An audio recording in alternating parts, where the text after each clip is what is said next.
fans, and everyone who put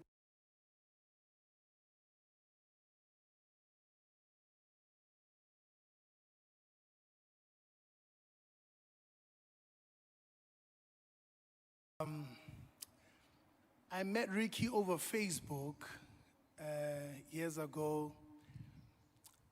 How I discovered his music was he had a record on DJ Milkshake's mixtape on Hype magazine. So the song was so good that I couldn't believe it was his beats. So I hit up this guy and just started talking to him, you know? And we became friends over Facebook. And he would send me beats. And the beats were so good that I never was able to record anything on them because I would just end up just listening to them. And then fast forward, we met in Johannesburg. And he played me one of his tapes that he was about to release, and he ended up not releasing it.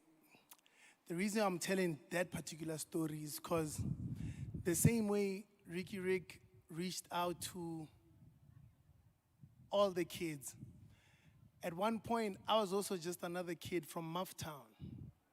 And it wasn't really easy to move in Johannesburg, but he still had the time for me. And he did that for hundreds of people after me. I then ended up forming a relationship with him, a friendship where we would not only talk about music, but we would talk about life. And some of the things that I loved about Riky was firstly how honest he was.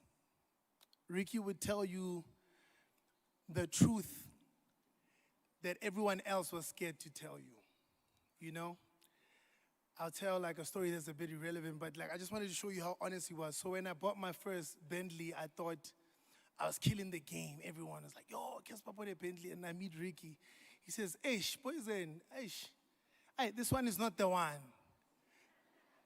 So I'm looking at him angry, like, yo, this guy is jealous of me. What? He's like, hey, this one is old, poison. It doesn't even have Bluetooth. I poison, we have to get the right one. And because of that conversation, you know, I ended up wanting to get the one because Riky said it wasn't the one, you know? And that was our relationship. He was able to tell me things that nobody else could tell me. And we formed a brotherhood. I don't want to forget anything. Another thing I loved about Riky was his voice. I loved hearing Riky sing more than him rapping. I loved hearing him sing. I would always encourage him to sing. And one of his last videos that he posted, he was singing Sondela. And it was, for a lot of people, it was surprising to hear Riky sing. But me and him were not on the greatest of terms, even though we were speaking. And one of the things I regret was that I wasn't able to tell him how much I loved that video and how much I loved hearing him sing again. Riky was my idol. Riky was everything I wanted to be. And I never got to share that enough, you know? One of the things I never told him because I don't know if it's toxic masculinity or working, but I really thought he was such a beautiful man. Am I lying? Riky was so handsome that even as a guy, you would have that thought, but the bro is too much.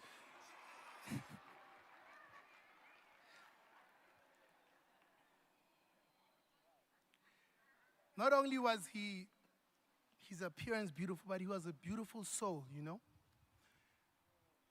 Riky was misunderstood and he was criticized a lot. When Riky was reaching out to every young cat who was getting in the game, people weren't showing him love for that. In fact, they used to say he was taking their hype. It's so crazy that now everyone is cheering Riky on for the things that he did, but while he was alive, he didn't get that love. But when I look in the crowd and everybody who's been affected, and I see the impact that he had on young people, you would swear that Riky was 15 years old. But he was a mature guy who always had time for the kids, for every kid. And I just wanted to say thank you to his family for giving us Riky Rick.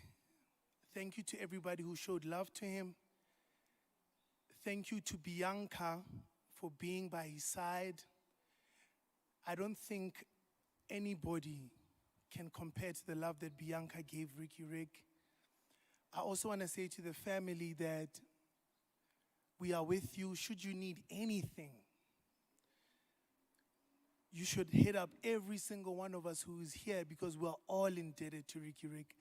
All of us, our successes are indebted to Riky Rick. One of the reasons, well, they've announced as well, one of the reasons why I don't want to perform today is because Riky actually had planned to bring me out at Cotton Fest as a surprise act, right? And for this to happen, he hit me up all the time, and I never wanted to talk to him because I was still angry. But me and Riky spoke so many times because he always used to force me to talk to me. And I think I've said everything that I wanted to say. I would like my brother to rest in peace. And I think it is up to all of us to make sure that his legacy continues. Starting with Cotton Fest, we have to make sure that it has to happen annually.